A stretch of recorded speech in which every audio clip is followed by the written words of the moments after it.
I want to do is say that there's office and all other. Office is getting hit by a cyclic pullback, especially the tech tenants pulling back, and by secular problems because of work from home. So it is materially worse than any other property type. The other property types, while dealing with the cycle, also have secular lift, and we can talk about that. Right now, office is really struggling, and the capital markets have pulled back. And most of what's going on in real estate is a capital market pullback. So, but also retail, right? I mean, we've heard a few cases of malls, and you're from San Francisco, where the owner just says, "We're out, we're done," like Westfield did out at that retail center, right? So just like office is getting hit by technology change because Zoom and Teams let us work from home, 10 or 15 years ago, real estate got hit by e-commerce. That was a while ago. Since then, the tenants have figured it out. We've all figured out what formats work and don't work. And the formats that work have repriced and are really interesting to investors. Some of these malls are the ones that don't and are largely pushed out of the institutional portfolios and not really where the focus is. The focus is on things like industrial and multifamily that have a lot of lift right now that are pretty interesting. And you can use this period of turmoil to find good entry points and opportunity. All right, so for the areas, or just broadly defined, commercial real estate, given where rates have moved this year, how does that impact your businesses? Like on the residential side, nothing's trading. Nobody wants to sell their house. What's it like on the commercial side? Homes are not trading. That means more people are pushed and capped back in the rental market. So if you own rental properties, it's actually a pretty good time. It's slowing because it's vulnerable to the cycle, but the outlook is good. And similarly for industrial, which is benefiting from e-commerce and it's benefiting from globalization. So what we really have is a capital markets correction. So prices are going down, balance sheets are restructuring. New loans are smaller than old loans. So people need recapitalization money. What we call GP-led secondaries is one way to do it, to actually keep their assets. And they're desperate for that money because the difference is a goose egg. So there's a really good time to deploy capital into some of these interesting strategies. Really? Which puts StepStone, I guess, in a good position, right? Or what do you do at StepStone? You offer private investors access to markets that the public doesn't see, yes, we design portfolios for large institutional and private wealth clients that are designed to improve the odds of meeting their specific portfolio goals. And that's what I focus on particularly. And then that includes taking advantage of market opportunities. And then we also execute. We help them find and vet transactions. So where are you guys putting capital to work these days? Our favorite strategy right now is this GP-led, this recapitalization, where you've got an owner who needs to buy down his existing loan and is desperate for money to keep his asset. So that they will pay a lot for that transitional money, and not everything's savable. So over time, there will be motivated sales and distressed sales that are also going to be interesting. Are we seeing that yet? We're at the leading edge. We're definitely seeing in our book transactions that look like the immediate post-GFC period, which ended up yielding very attractive returns. So what are properties trading at today? Again, if that lipstick building trades today, what discount do you think that trades at? Commercial real estate on 3rd Avenue in Midtown. Every property is different. That's the tricky part of commercial real estate.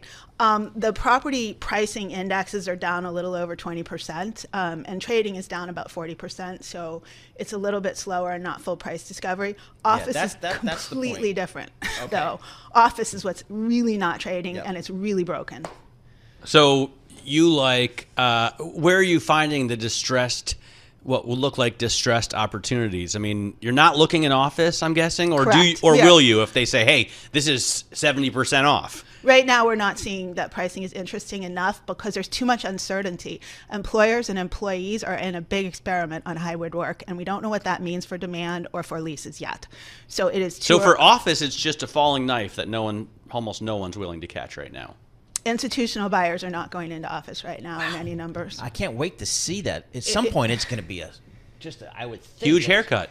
Yeah, and it's but what you're saying if I can is, go by the lipstick building, I have no idea like at 30 cents on the dollar. It's got to be a great deal, right? Yeah, I mean, at some point, but I don't know what that number is. That's why I'm not in that business. It's the same as any asset when there are no buyers, right? It's in free fall, and you've got to have the courage or the stupidity to go in there and try and catch it. But what you're saying, Margaret, is that there's a shift in capital interest, right? They're more interested in multifamily. They're more interested in, I'm guessing, like server farms. Industrial warehouses is a big part of it, because there's a huge shift in how people are using space right now. Instead of working at the office, we're working from home, we're shopping from home, we're playing at home. So that creates more demand on the residential side.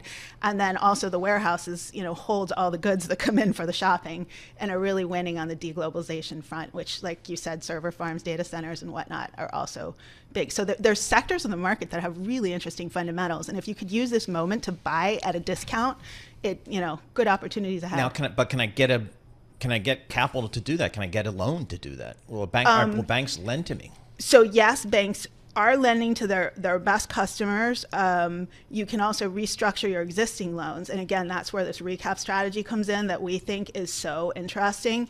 As I said, trading value is down 40%. It's not down 100%. And it's way higher than it was during the GFC period. So there is still movement. There is a lot of, especially if you're trying to sell office, it needs to be seller finance because there's no debt for office.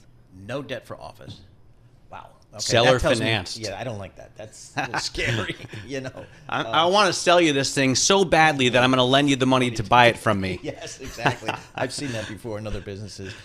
So again, where do you feel like we are just in?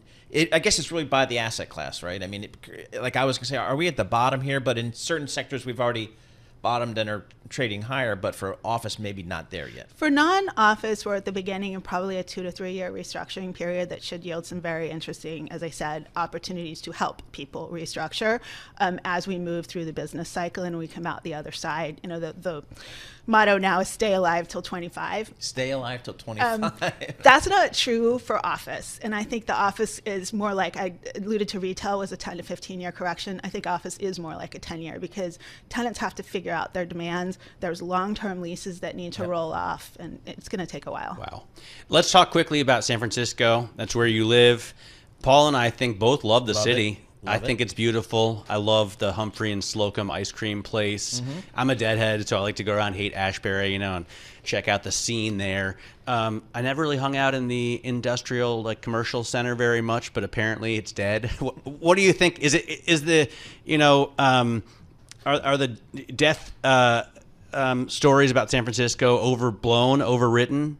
The Bay Area is the center to the biggest and most important tech ecosystems in the world. I am not going to bet against San Francisco at all, and it's a fabulous place to live.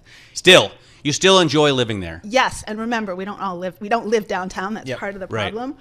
Office key card use says office use in New York is 50%. Office use in San Francisco is 45%. You just feel it because it's more concentrated and the tourism is not back there. And here you have integrated uses, so it feels lively.